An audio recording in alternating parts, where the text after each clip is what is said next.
నమస్తే, welcome to our channel. నేను పద్మిని, ప్రస్తుతం పాటు సీనియర్ జర్నలిస్ట్ అలాగే పొలిటికల్ అనలిస్ట్ ఇమ్మంది రామారావు గారు ఉన్నారు. మాట్లాడదాం. సార్ నమస్తే. సార్ నమస్తే.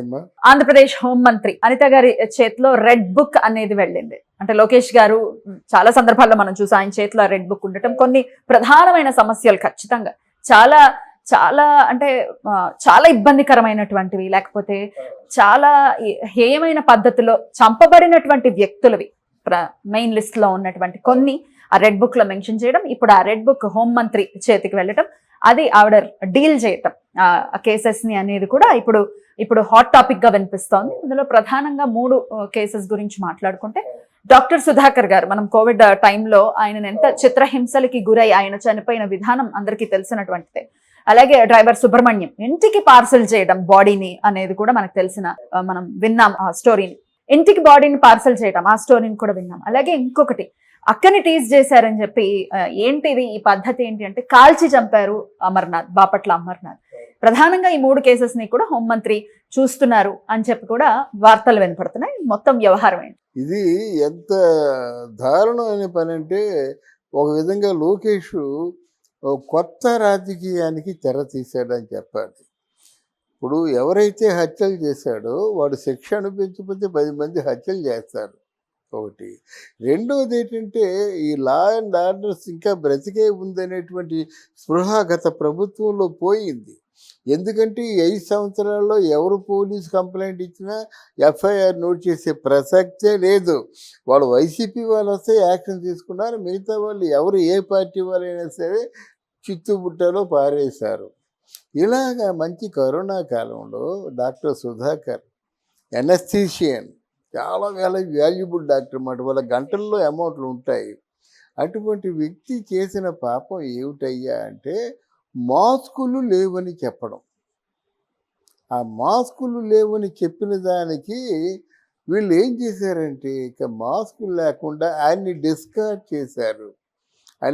ఆయన్ని ట్రీట్మెంట్లో ఏదో మిస్ఫైర్ చేస్తున్నాడు అని చెప్పేసి వాడిగా ముద్ర వేశారు.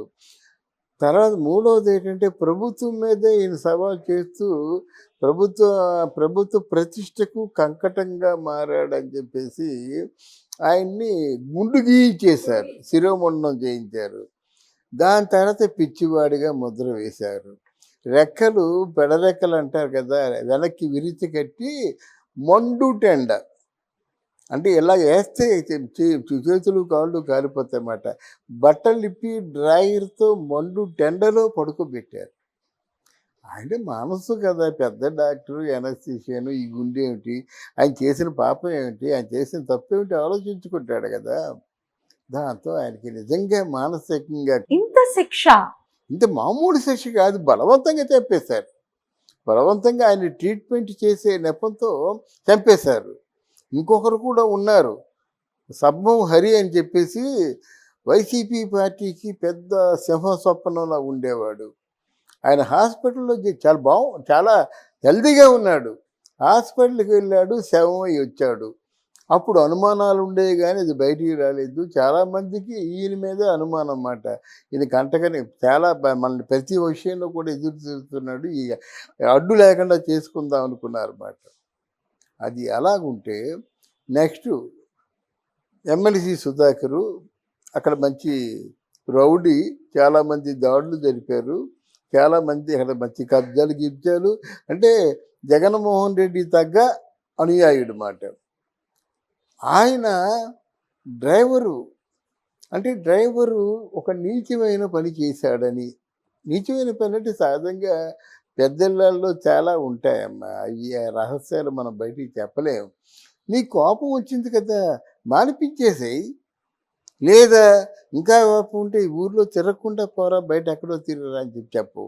అంతేగాని డ్రైవర్ని ఎంత కసి లేకపోతే ముక్కలు చేసి, ఒక మన అమెరికా వెళ్ళే పెట్లు ఉంటాయి కదా, అట్లాంటి పెట్లోను పార్సల్ చేసి ఇంట్లో డెలివరీ చేశారు. ఇది ఎంత దారుణం అండి. ముక్కలుగా ఇంటి కొడుకు, మొగుడు, పిల్లలు ఎవరో చూస్తే వాళ్ళ జీవితంలో మర్చిపోలేరు కదా. అంత దారుణానికి కూడా ఒడిగొట్టిన పార్టీ వైసీపీ పార్టీ, జగన్మోహన్ రెడ్డి గారి తాలూకు నాయకత్వంలో. బాపట్లలో. అంటే ఇది కూడా వైద్యానికి రిలేటెడ్, అది వైద్యానికి రిలేటెడ్. ఇక్కడ కూడా ఏమైందంటే ఆ బాపట్లలో ఏదో కొంచెం మోస్తరుగా అమ్మాయి ఉంటుంది. ఆ అమ్మాయిని ఎవడో రౌడీలు, వైఎస్ఆర్సీపీ రౌడీలే ఆటకాయిస్తున్నట్టు, ఎందుకురా మా అక్కని ఇలా ఏడిపిస్తున్నారని చెప్పేసి, ఆ చిన్న బిడ్డ కదా అమర్నాథ్ అని పేరు, ఆయన ఎదురు తిరిగినట్టయితే ఎవరు లేకుండా చూసి ఒక్కడిని ఆ పెట్రోల్ పోసి కాల్చి చంపేశారన్నమాట. కాలిపోయారు, హాస్పిటల్ తీసుకెళ్తే చచ్చిపోయాడు అన్నమాట. ఇది లబోదిబోమంటున్న కన్సర్న్డ్ ఒక నా ఎమ్మెల్యేగా ఉంటూ వైద్య శాఖకు సంబంధించిన వ్యక్తిగా ఉంటూ అక్కడ డాక్టర్ని రక్షించుకోలేకపోయినావు, ఇక్కడ అమర్నాథ్ని రక్షించుకోలేకపోయావు. ఇట్లాంటి హత్యా రాజకీయాలు జరుగుతుంటే నువ్వేం చేస్తావని మొదటి కేసు విడుదల రజనీ మీద పెట్టాడు ఆయన. ఎర్ర బుక్లో రాసుకుంది, అది లీక్ అయింది. లీక్ అవ్వడానికి కారణం ఏంటంటే విడుదల రజనే వంగలపూడి అనిత ఎప్పటి హోమ్ మినిస్టర్కి ఫోన్ చేసింది. ఎందుకంటే అమ్మ ఏదో వార్తలు వినిపిస్తున్నాయి, నేను మాత్రం దానికి నాకు సంబంధం లేదమ్మా, ఆ విషయాలు నాకు తెలియదమ్మా, అయితే విశాఖపట్నంలో జరిగింది నిజమే కానీ దాంతో నాకు తెలియదని కాళ్ళ వేళ పడుతుందన్నమాట. ఇవాళ రేపు ఆ కేసు హీరింగ్కి వస్తుంది, విడుదల రజనీని అరెస్ట్ చేస్తారన్నమాట. దానికి సమాధానం చెప్పుకోవాలి. ఈలోగా ఏదైనా పార్టీలోకి మారిపోయినట్టయితే సంబంధిత పెద్దలు ఏదైనా అడ్డు కట్ట వేస్తారేమో అని ఆవిడ ఆశ. మారితే గిరితే అధికార పార్టీలోకి వస్తారు. ఇంకా అలా వచ్చిన తర్వాత ఆ కేసెస్ అనేవి వెనక్కి పడిపోతే గనక, ఒకవేళ వాటిని డీల్ చేయకపోతే గనక డెఫినెట్ గా లోకేష్ గారి మీద కానీ లేకపోతే అసలు ప్రభుత్వం మీద కానీ డెఫినెట్ గా అపనమ్మకం అనేది ఖచ్చితంగా కలుగుతుంది. అదే బీజేపీ పార్టీ అది చేసింది కాబట్టి అప్పుడు 400 సీట్లు వచ్చినాయి, ఇప్పుడు 290 వచ్చాయి. కానీ మీరు చెప్పినట్టుగా విశ్వాసాన్ని కోల్పోతారు కదా, ఆ పార్టీ ఉనికినే కోల్పోతుంది. ఎందుకంటే విక్టిమ్స్ కి ఖచ్చితంగా న్యాయం జరగాలి. వాళ్ళకి న్యాయం జరగాలి అని అంటే ఒకవేళ మారినా శిక్షార్హులకి శిక్ష పడాలి. అవును, శిక్షార్హులు కదా, శిక్షార్హులుగానే వాళ్ళు ఉన్నారు. నాకు తెలియదని తెలుసుకోవాల్సిన బాధ్యత నీకుంది. ఇప్పుడు సుధాకర్ డాక్టర్ కదా, వైద్య వృత్తిలో ఉన్నాడు, హాస్పిటల్లో పనిచేశాడు. ఆయన చేసిన నేరం ఏంటి అడగాలి కదా, ఆయన చేసిన నేరం ఏంటి, మాస్కులు అడడం తప్ప, దానికి ఇంత పెద్ద శిక్ష అని చెప్పేసి కనీసం అప్పుడు దాన్ని ఖండించాలి కదా. పిచ్చి అయితే అసలు గవర్నమెంట్ హాస్పిటల్ ఎలా పనిచేస్తాడు, ఉద్యోగం ఎలా వస్తుంది? అందులో ఎనస్థీషియన్ అంటేనే అసలు చాలా క్రూషియల్ గా, చాలా కాన్షియస్గా ఉంటాడన్నమాట.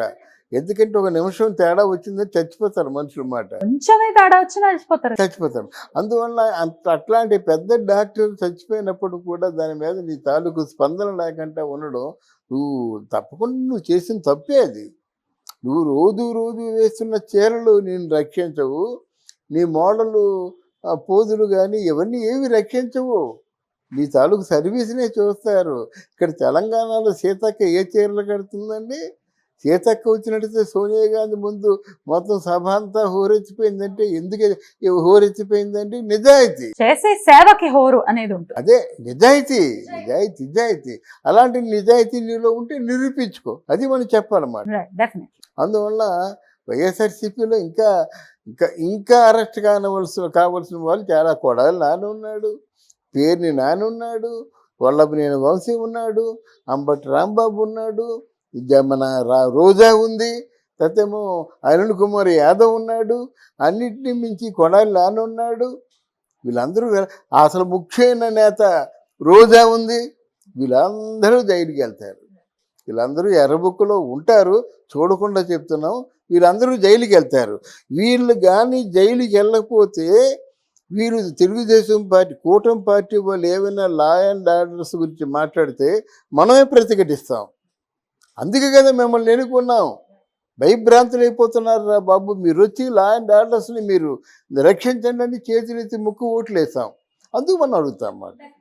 పార్టీలోకి వచ్చినంత మాత్రాన పరిస్థితి మారిపోతుంది, శిక్ష నుంచి తప్పించుకోవచ్చు అంటే అది కరెక్ట్ పద్ధతి కాదు. ఎందుకంటే ప్రజలు చూస్తున్నారు. రెండో తప్పితే అధికారం ఇచ్చినాడు, మీరు చెప్పినట్టుగా అధికారం ఇచ్చారు, దాన్ని ఖచ్చితంగా సద్వినియోగం చేసుకోవాలి.